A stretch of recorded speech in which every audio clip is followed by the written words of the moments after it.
huwag nating kalimutan na ang ganda ng nilalaro ng OKC, no? At siyempre yung current leader sa MVP race na ito, si Shai, di ba? Si SGA. Julius Alexander. Julius, maganda nilalaro nun na siyempre. Tsaka yung kanilang rookie na hindi nakapaglaro, di ba? Ngayon, nandiyan na, di ba? Si Chet Holmgren, di ba? Magagaling naman eh. Diba? Pero siyempre, maganda eh. They had the run eh. No? Maganda naman. Pero siyempre, pagdating sa NBA, especially, hindi pa ito pare finals. Itong playoffs pa lang eh. Dito makikita mo na maglalabasan na yung sino talaga yung Kumbaga ito yung you will separate the men from the boys. Dito na yan eh. Di ba? Sino yung 48 minutes na talagang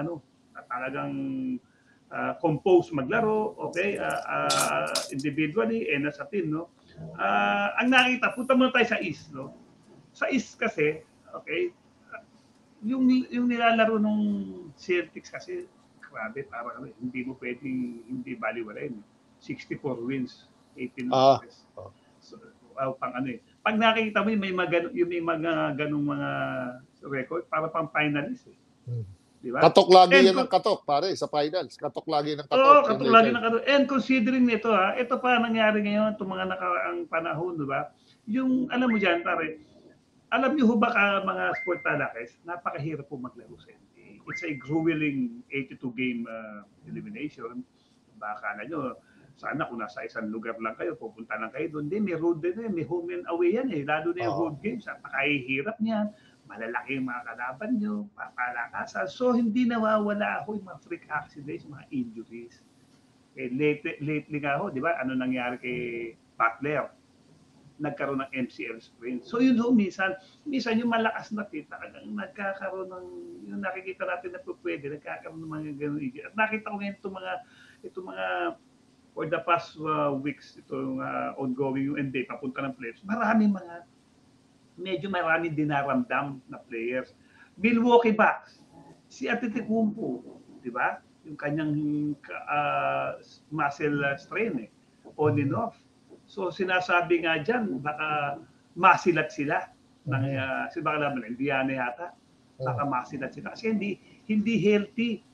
Di ba? Ngayon, sino pang mga dyan? Yes, Jimmy Butler, si Donovan Mitchell ng Cavaliers, mayroong iniinda. Okay?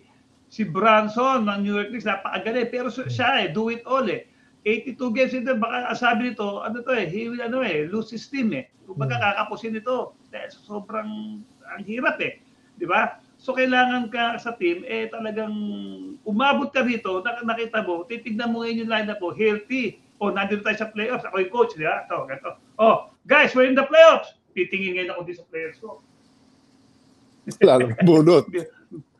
Hindi, kumbaga, sino ba healthy? Umabot nga tayo rito, parang kumbaga sa gera, nalagpasan natin yung isang gera, pero may tama dito, may tama ng bala rito, si ganito. Hindi yung parang, pwede lahat, maganda, papasok tayo. Ang nakikita ko yung Celtics, solid na solid pa rin hanggang pumapasok ng playoffs. Di ba? Importante pare. Oo naman. Kasi andyan yan eh. Kailangan healthy. So I would say na ako, sa nilalaro ng Celtics, baka yan ang for the East. Ngayon, dito naman tayo sa West, ganun din naman, di ba? Marami rin mga injury dyan. Nakita mo nakaraan nga lang, laban nung sa play-in, si Zion, bigla nagkaroon ng left hamstring strain, di ba? So may nangyayari, di ba? At dito, ang nakikita ko dito, yung Denver Nuggets, na pumapasok sa playoffs, healthy. At siyempre, yung kanilang formula, yung kanilang system, okay, yung pagiging solid nila at yung championship experience, yun yung magdadala sila. And siyempre, okay, while okay season ta, pero kukunti lang naman ng dikit naman sa yung Denver dyan eh. At actually, nung pinag-usapan niya, itong kahapon lang when I was in Bacolod, sa PSL qualifying tournament, kausap ko yung mga coach. Coach, Denver, Lakers. Sino ka? Naku, sabi ko, baka LeBron fan ako eh. Pero sa Denver ako kasi si LeBron magaling, nakukuha niya pa rin yung kanyang numbers. Pero yung impact niya paano na kasi alam mo naman, we have to wala kang magawa kundi ma-amaze na rin kay LeBron at his age, di ba? Nakaka-score pa ng ganyan, tapos may mga pante pa rin matitibay, nakakakanya. Pero siyempre, iba na rin yung 5-man yung solid Ang problema ka ako kay LeBron, yung yung Anthony Davis, naging dalawa na yung kanilang mga supporting characters, roles, yung mga role players nila, kung makakatulong ng bonggang-bongga.